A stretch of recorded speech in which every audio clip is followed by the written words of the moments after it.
Hey guys, I'm back with a new video. Obviously this is not a regular video, but I know it's a video that a lot of you guys wanted me to talk about, so I'm talking about it. So I hope it's not too loud. I'm like outside and it's sunny and stuff, so hopefully this video is a little easier for me to film because it's not in my usual like kind of sad location in my bedroom. Let's talk about what I hope is the last stalker video I have to ever upload. I'm kind of really over the situation. And unfortunately this video is probably going to be a little bit sad. It's probably not going to be the happy information that you guys were hopefully looking for. Let's just start this video. Again, I have my laptop. My ADHD makes it really hard sometimes to tell stories and like remember every detail. And I want to like give you guys all the details. So sometimes I'm going to look at this just because I wrote everything out so I don't forget everything. In my last video I talked about how I couldn't talk about something yet because I was in active trial with this case against Bob and the whole stalking situation, but obviously it's now over, so I can talk about everything and just tell you guys everything. If you haven't watched part 1 or part 2, this is literally going to make like no sense, so maybe go watch those videos first. But if you have watched part 2 and part 1, then you know what I'm talking about. But in the last video I was talking and I said I couldn't talk about something, and that thing is basically that my restraining order for Bob was like never valid. I'm gonna explain why. So when I went forth with pressing charges against Bob for threatening to kill me and everything, I got told by my lawyer that every time Bob had violated the restraining order, it wasn't valid because Bob had never received the final restraining order. So if that makes any sense. I talked about this in my first video, but basically the process of getting a restraining order is like you go, you tell them why you need the restraining order, and then if the judge agrees that you do need it, then they give it to you, and then they set a second court date and you come back, and they also call in the person that you're getting the restraining order against, and it's kind of like a chance for them to kind of like say their side of the story or like argue why they shouldn't have the restraining order filed against them, and that's also the time where you set like how long the restraining order is going to be. So in my case, my restraining order was for 25 years. So I think I said this in the first video, but when I had the second court date, when I went in and I like said it was for 25 years, Bob was supposed to show up. Bob was supposed to come to this court date and like either say his side of the story. He could have said nothing, but like he was supposed to come, and they like called his name like multiple times and he like never showed up. Like I was the last person to go because there was like a couple other people in front of me. I was the last person to go because they kept calling his name. He wasn't showing up, so they gave him all the time in the world to try to show up, and he just never showed up. So I was able to just pick how long I wanted the restraining order, so I picked it for 25 years, and then I got the restraining order. That's what I was told, is that like you do that and you're good, and like now you have a restraining order, right? I guess not. Nobody told me that if like the other person isn't present, that like it isn't effective until somehow he gets the final restraining order, so he knows that he can't contact me for 25 years. I did not know that. Nobody literally told me this. Obviously in a normal situation, if Bob was a normal person, he would have showed up, I would have picked the date, he could have said whatever that would have gotten finalized, and he would have gotten it like right there in the court, but he didn't show up. Then it basically got given to the Seattle Police Department, and they had to go like track down Bob and like give it to him, and I guess they like tried to go give it to him like one time and he wasn't home or wasn't there or whatever, and then it kind of just got put back into like pile of paperwork at the Seattle Police Department, and they never tried again. I didn't know this. So when I tried to go press charges against Bob for like violating the restraining order like multiple times, a year later, this is literally like a year after I've gotten this restraining order, a year later my lawyer tells me that because Bob never got the restraining order, the Seattle Police Department like tried once, they couldn't find him, they just never tried again, it's like not valid, it's like not effective, so you can't even like press charges because you can make the argument of that Bob didn't even know that there was a restraining order against him. I'm finding this out a year later, and so I was like, what the fuck? Why was I not told this? And so I was really frustrated because all Bob basically had to do was say, I didn't know there was a restraining order against me. Oh, I thought the restraining order was only for a month. Like, I didn't know it was 25 years, so I thought I could be contacting her. And like, everything is invalidated. Nothing happens. Nothing happens. I knew that Bob knew that he couldn't be contacting me. So I basically had to figure out how we were going to prove that Bob actually knew that he could not contact me for 25 years, and I knew he couldn't, like, I knew he knew.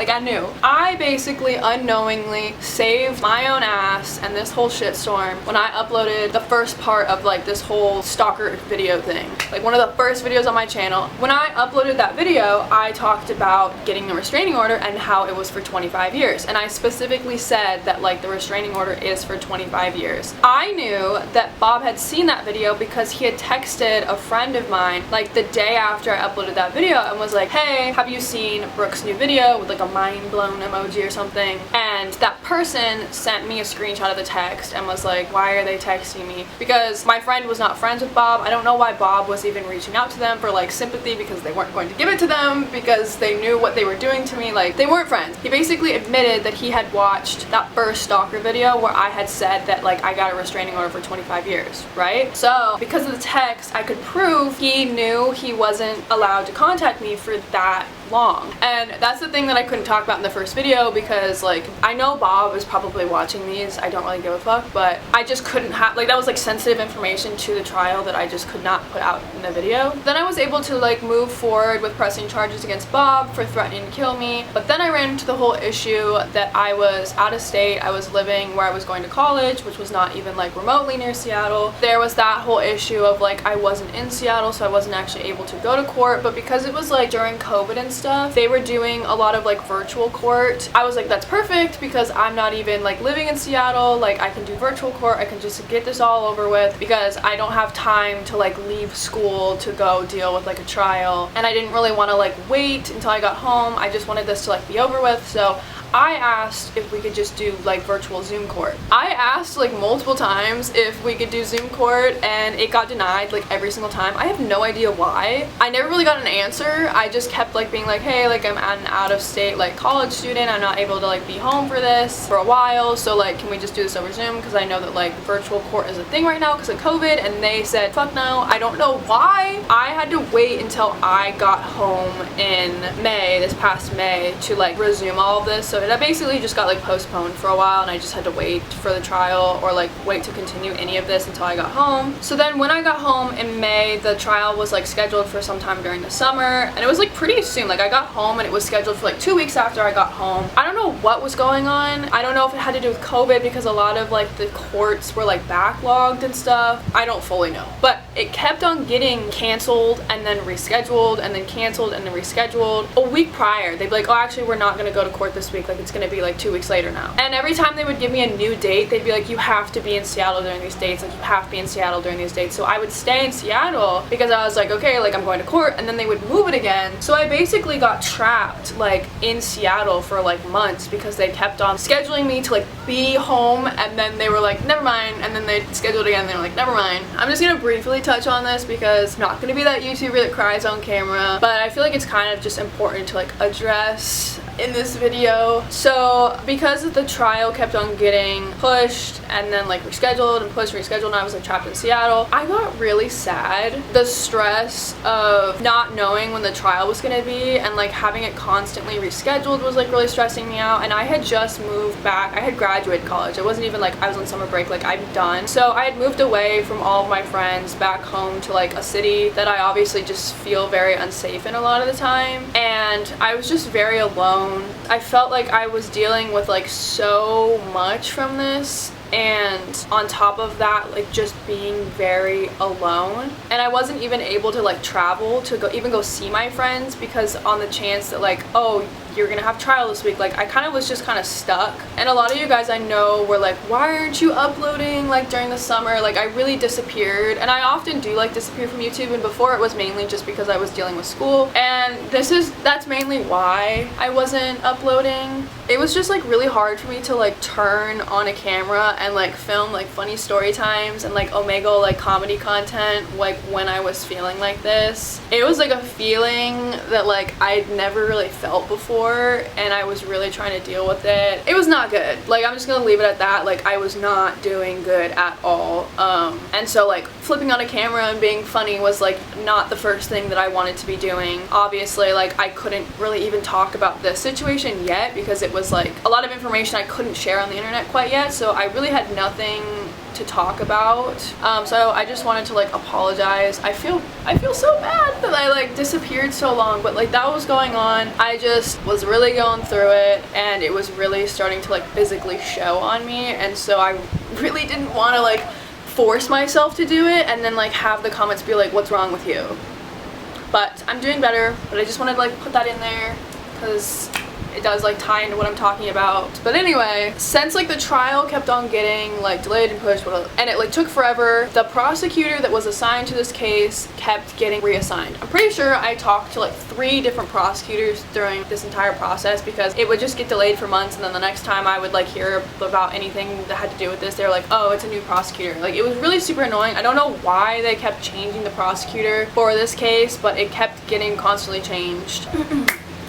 I cannot say the name of this prosecutor that obviously dealt with my case. I wish I could just literally just like absolutely grill this dude on my YouTube channel, but I can't because I don't want to get into legal trouble. He just literally ruined this entire thing. When I finally got home and this new guy was assigned to it, I was told that this guy was basically fresh out of law school, brand new prosecutor, had like never even dealt with like a case before really. And like, I understand he was new and everything, and Bob was up against like felony charges. Like, this was probably a heavier case than he probably intended to take on maybe as like his first thing that he was going to deal with. But you know, it's your job. I can't really change that. My lawyer used to be a prosecutor, and she was like, what the fuck are you doing? This guy was just like not really doing his job and like didn't really seem to care. And so this prosecutor basically gets my case and he looks at it and he throws out the entire thing. He doesn't want to deal with it. So basically Bob gets charged with nothing.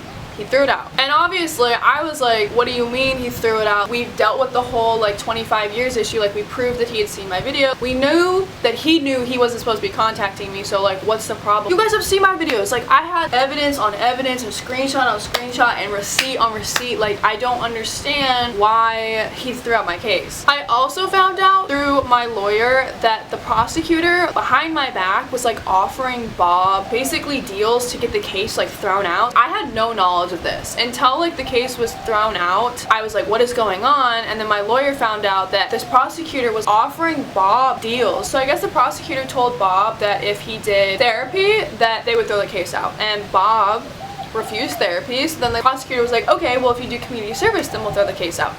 Bob refused community service, and then in the end the prosecutor was just like, you know what, fuck it, we're just gonna throw it out anyway.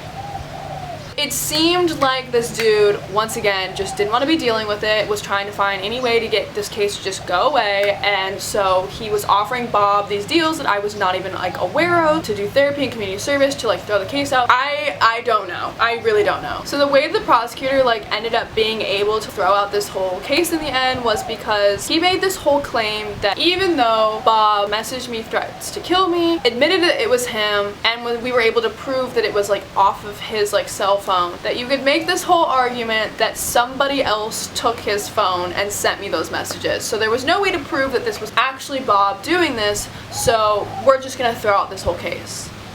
Like, it was this middle school ass bullshit excuse of basically being like, you know when you would take your friend's phone and you're like, hey, like, I have a crush on you, and then they don't give you the response you like, and then you reply and you're like, oh, I'm sorry, my friend took my phone.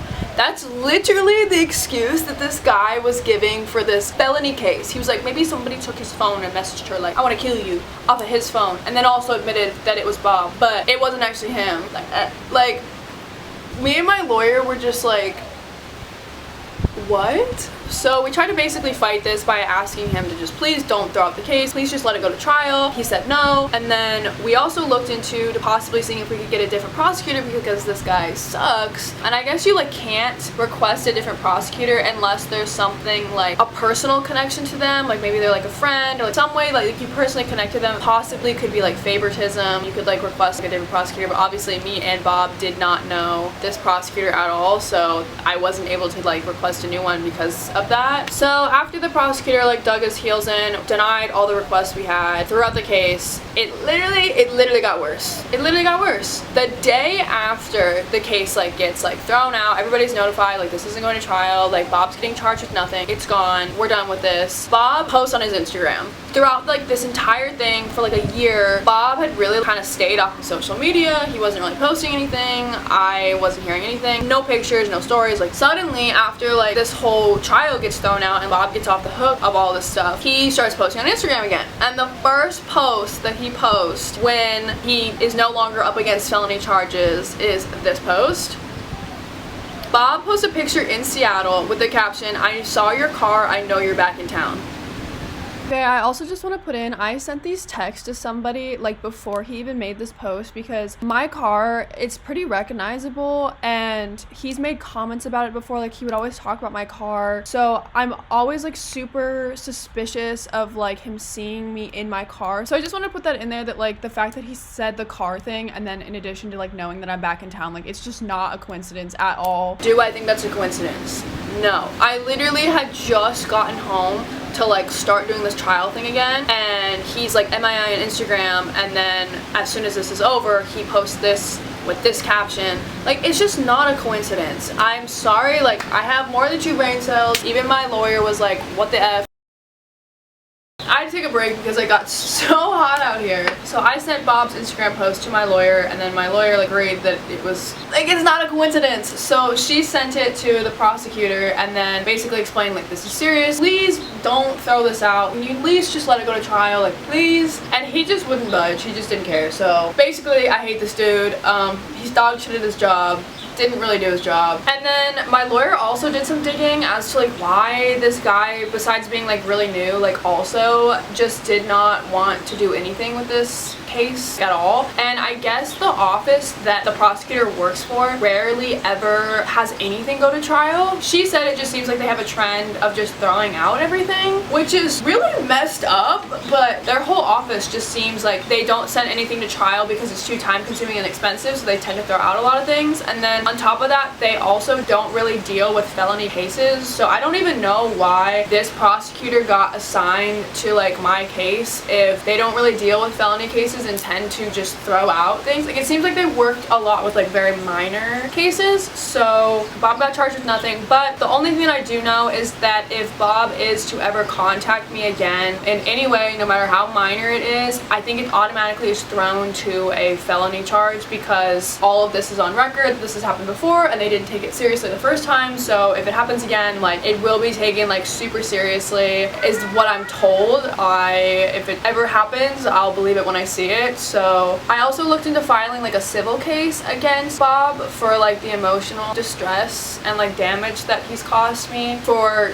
like what, 4 or 5 years now. But my lawyer advised me not to do that, only because she said that those like civil lawsuits where you basically like sue someone for like emotional damage they've cost you can take like so long, only because they have to look into your personal life really heavily. Like if you go to therapy, they get access to like therapy records and medical records, a lot of like really personal information the courts would get access to form a case and everything. And if it goes on for years, they just have access to these records for years. So she said it just really is not often worth it because it often causes more emotional stress because you just like, this just never goes away. I just really don't want to continue dealing with this. If I could just make this all go away, I would. And right now I'm not dealing with any of this anymore. It's basically over with. It got thrown out. Bob made that like kind of cryptic Instagram post. Nothing has happened since. And hopefully none of you guys ever have to go through anything like this, but if you sadly ever do encounter a situation like this, I hope you guys could like potentially learn from my situation. Take the information that I've given in these videos kind of as like a warning of like what to do and what not to do. But yes, that is my update on the whole stalker situation. I know it's really kind of disappointing and not probably what I wanted to hear or what you guys wanted to hear either, is that nothing happened and Bob basically got away with everything that he did to me. But as always, I hope you guys enjoyed this video and I will see you guys next time.